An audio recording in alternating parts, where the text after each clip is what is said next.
Now here comes Arturo Gatti in his last fight when he was beaten by Oscar De La Hoya, and he was fighting at 147 pounds. After that fight, Gatti took the advice of those around him and said, no more fights at welterweight. I am at most a 140-pound fighter, so he's back to this more comfortable weight class. They call him Thunder, but at the higher weight, that thunder was muffled.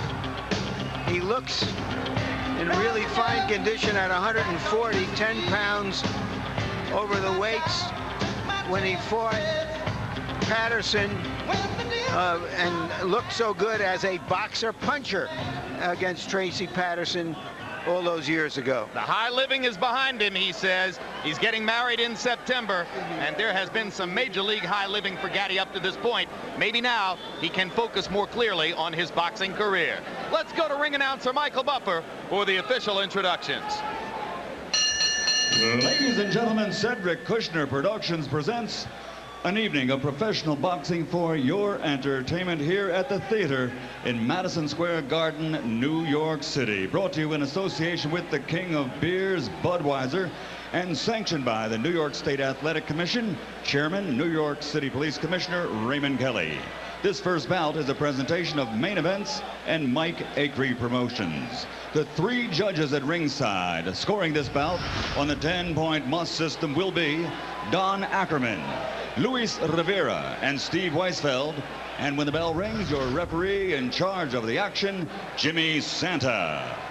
And now, ladies and gentlemen, 10 rounds of boxing. This is in the junior welterweight division.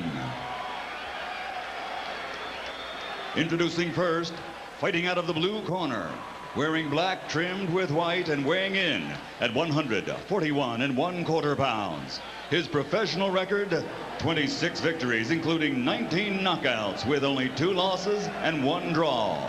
From St. Louis, Missouri, here is the former junior welterweight champion of the world, Tehran Tramp Millett. And his opponent across the ring, fighting out of the red corner, wearing white, trimmed with blue, and weighing in at 141 1/2 pounds. His professional record, 33 victories, including 27 knockouts with 5 defeats. From Jersey City, New Jersey, ladies and gentlemen, the ultimate blood and guts warrior, former junior lightweight champion of the world, Arturo Thunder Gatti.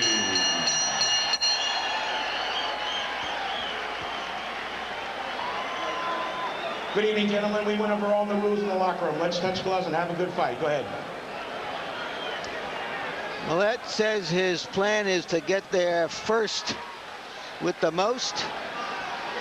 Gatti says he's no longer happy to just have a recognition as a tough fighter who loses. Somebody's got to give. And if ever there were an opportunity for Arturo Gatti to reestablish his boxing skills, this should be it, because Millett doesn't jab all that much. His game is simply to step inside and get in position to fire power shots. So Arturo could seize the style initiative if he stays away and boxes. We'll see. One thing about Gatti, he's got power. You can't practice that. You can't put it on the stool. You either have it or you don't. Millett is an athlete, which means he sees punches before they happen. He can get out of the way.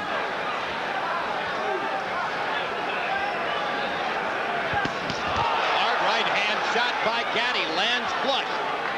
You saw Millett with a power shot earlier.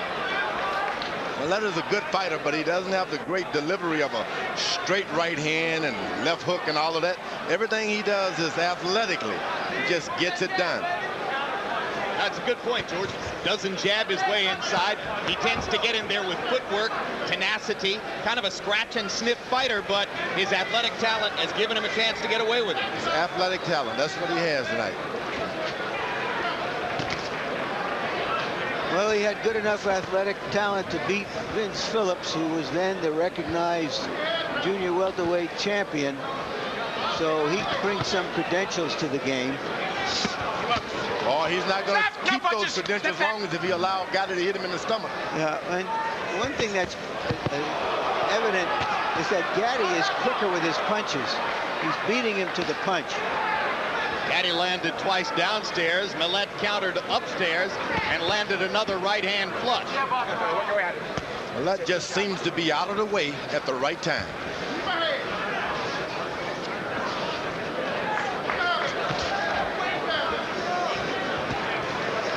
Gatti is moving around. He's not being so aggressive. Well, he's going to have to move more, George. There's a CompuBox number that's startling. It shows that in his fights against good opponents, the last 5 fights, Arturo Gatti has been hit by 60% of his opponent's power punches. He's hard to miss at short range. No head movement at all. Tonight, a little bit more side to side, at least so far. Millett is already starting to absorb some power by Gatti. He shouldn't do that. You don't want to be hit early and absorbing that kind of punishment. You're going to box. Hard right hand by Millett. And you heard George talk about Gatti's punching power. The money punch there is his big left hook.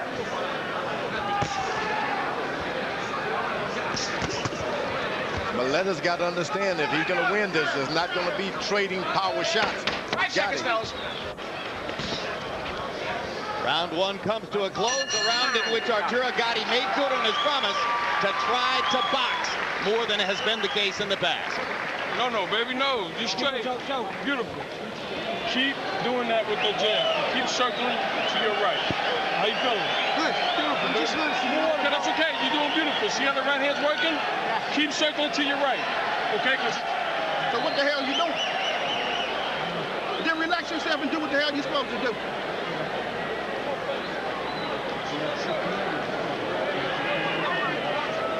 Suck up.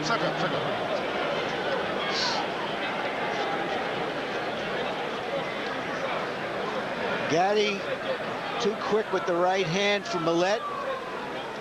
Gatti, of course, is a notorious bleeder, but he says he's decided that the best way to avoid bleeding is to not be hit as much. Sounds like the right plan, George. CompuBox numbers in round 1. Gatti 25 out of 62. Millett 14 out of 55. Most notably, Gatti threw 32 jabs, landed 10 of them. Referee Jim Santa warning Millett not to hold and hit. Millett has found the wrong fight to fight tonight. You got to hit and move out of the way and make Gatti start to go back and revert to his old habits. Yeah, you could hear that Millett's father and trainer, Marvin Millett, was not happy between rounds. Basically saying, why didn't you go in and do what you said you were going to do?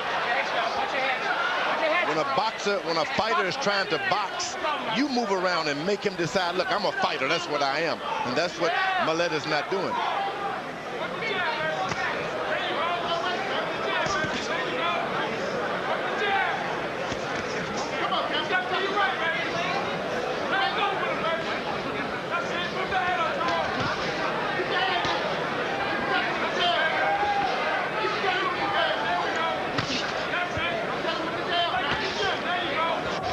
You heard Arturo Gatti's new trainer, Buddy McGirt, urging him to keep jabbing and keep moving to his right. Circling to his right, apparently to stay away from Millett's right hand. McGirt has apparently made the deduction that Millett's more dangerous from the right side than the left. There's those athletic moves I was telling you about. There's a good short right hand by Millett. Yep. Always a little bit out of the way, like an athlete. Looks as though the left eye of Gatti is beginning to puff. Gatti's in charge now. He's got the power punches in the body. 2 rounds of body shots. Left jab. He's in control. And a left hook to the body sets up a big left hook upstairs there by Arturo Gatti. And a right uppercut lands flush. Teron Millett taking a lot of power shots here in the middle stages of round 2. Another left hook to the body lands deep. And again the uppercut follows, and Millett is in trouble as he backs up to the ropes. I think he didn't understand the power that Gatti had. someone didn't tell him. Now Millett lands a big left hook that backs Gatti up. Well, Millett is showing the same kind of ability to bounce back that we've expected from Gatti. He took some serious punishment in the middle of the round and came back and landed an excellent combination on Gatti. But this is the kind of fight that Gatti needs. I mean, he wants you to mix it up with him, letting him rest, come back, let him get his power back. 5 seconds, fellas. 3 seconds. Millett is not fighting a smart fight at all. 2 seconds.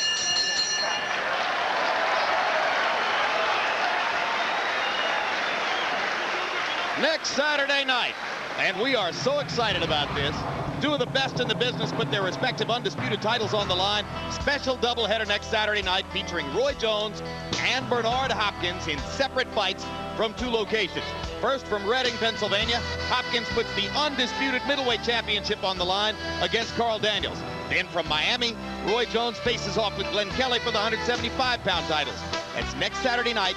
Jones and Hopkins in 2 big title bouts from 2 different locations. HBO, the heart and soul of boxing, and the net result of that, Larry Merchant, is that in 8 days here on HBO, you get to see the 3 fighters generally regarded by pound-for-pound ranking as the top 3 fighters in the sport: Mosley, Hopkins, and Jones. I couldn't have said it better, Jim. Incidentally, what's your ranking these days? I've got Mosley, Hopkins, and Jones. In that order? In that order. Hopkins based on his winning streak and his great victory over Felix Trinidad.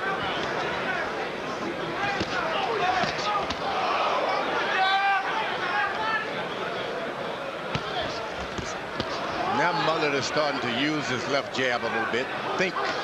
Whenever you see a boxer using his left jab, that means he's thinking. Just throwing rights and left means he's fighting. Incidentally, the Ring Magazine, Bible of the Sport, concurs with Larry Merchant on the pound-for-pound rankings. 1 Mosley, 2 Hopkins, 3 Jones at this moment. Oh, that uppercut by Gatti just missed.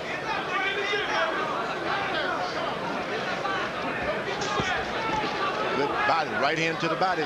Those are the kind of shots that take away your power if the fight goes beyond 7 or 8 rounds. And that's one Gatti big is difference. putting those kind of shots in. One big difference in the 2 fighters, George. Gatti remembers to go to the body frequently. Millett almost never goes to the body. He's a headhunter. Yep. He's not looking anywhere but got his head. No punches. Mixed in a right hand to the body there, but by and large, Millett is trying to land Thunder on Thunder Gatti upstairs. And he lands it with the right hand. The best right hand of the fight.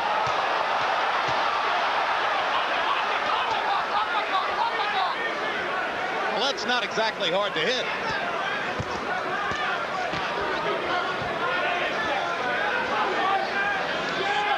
Sometimes your corner, your trainers just don't tell you the extent of the power a guy has.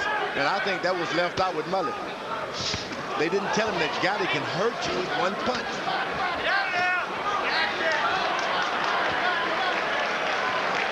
Gatti showing some discipline, the kind of fighter he was. Once again, when he gained everybody's attention in his fights against Tracy Patterson. Big left hook by Gatti, and this time Millett goes forward onto his face. 5, 6, 7. It wasn't that punch that did it. Okay, where are you? Okay, let's go. I'm watching it.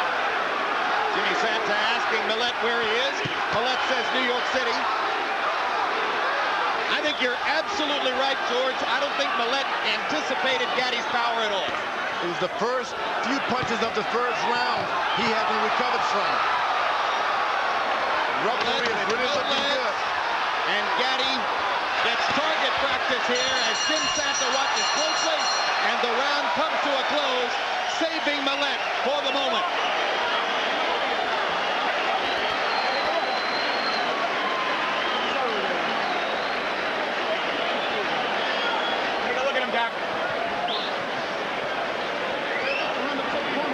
referee Jimmy Santa calling in a ringside physician.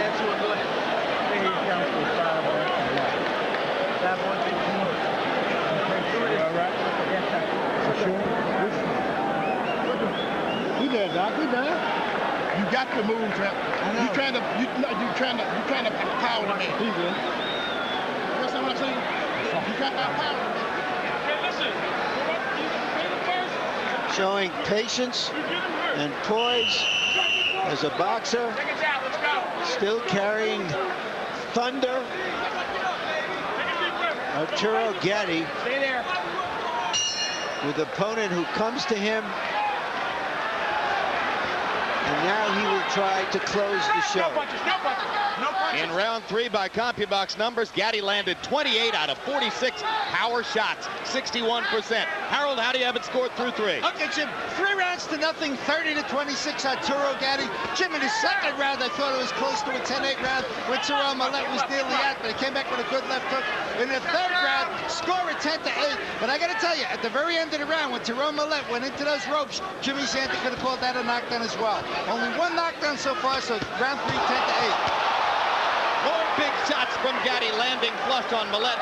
George Foreman. This state is aware of the power of Gatti. He's done in some guys in this state, and the referee should be closing in on this is not going to happen again. They're watching carefully. And even though Gatti's landed big shots toward the end of the last round and here early, it's really the accumulation of punishment that's doing this. And we've seen what he could do here a couple of years ago.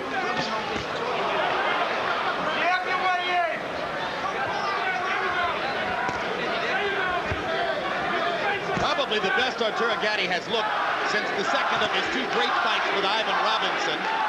Both of those fights were won by Robinson, who frankly outboxed the stronger Gatti. And Gatti's doing some good body punching here too, so it's not like the fight is going to get out of his hand. Mullet's just going to get the worst of this as the minutes go by. Millett is a tough, determined fighter who is taking some wicked punishment. And he doesn't seem to have a plan B. I mean, there doesn't seem to be some wrinkle that Millett can bring to this at the moment that will change what's happening in the ring. You got to hold on. You got to hold on. Down again. That could be it. 5, 6, 7, 8.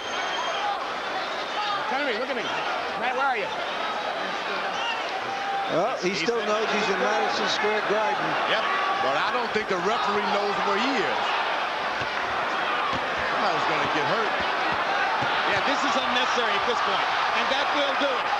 Jim Santa stopping it on what amounts to the 3rd knockdown. And as Harold Letterman pointed out, could easily have been ruled 4 knockdowns. As Arturo Gatti annihilates Tyrone Millett in his best-looking performance in quite a while. It's all about boxing this time. The first round, moving around the ring, saving his head. And throwing more than 30 jabs. And being in condition, which gives you self-confidence, and finding the weight where he should be at 140. To say nothing of finding an opponent who was ideal for him tonight. And cut man Joe Souza grabs Gatti and hugs him and says, I can't believe it, you didn't get cut. Souza with a rare night of no work in a Gatti fight. CompuBox numbers in round 4. Arturo Gatti closed the show, landing 23 out of 32 power shots. He can be a factor at 140 if he boxes like that, huh, George? Especially if there's a lot of mullets around. Mullets. And here's the first knockdown of Tyrone Millett here in round number 4. Backs up with his left hand down. That means hit me with the right hand, please. And Arturo obliged him. Here's another look at that. There it goes. Got to tell your fighters, you back up, keep your hands up. There's left hooks, overhand rights, combinations. Gatti is looking like Ray Leonard. Well, sort of. Throwing combinations and getting out of the way, not being hit. That's all you can ask of a boxer. No, it's a brilliant performance for Arturo.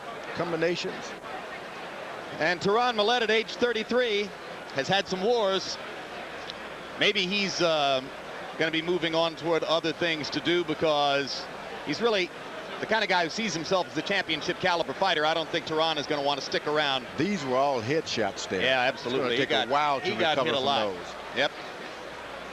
And the body punches, the foundations were laid in the first 2 rounds. Now let's go to ring announcer Michael Buffer for the official particulars on Gatti's victory. Referee Jimmy Santa, following the second knockdown in round number 4, calls a halt to the bout at 2 minutes and 23 seconds of that round. The winner by knockout victory, the ultimate blood and guts warrior from Jersey City, New Jersey, former champion Arturo Thunder Gatti.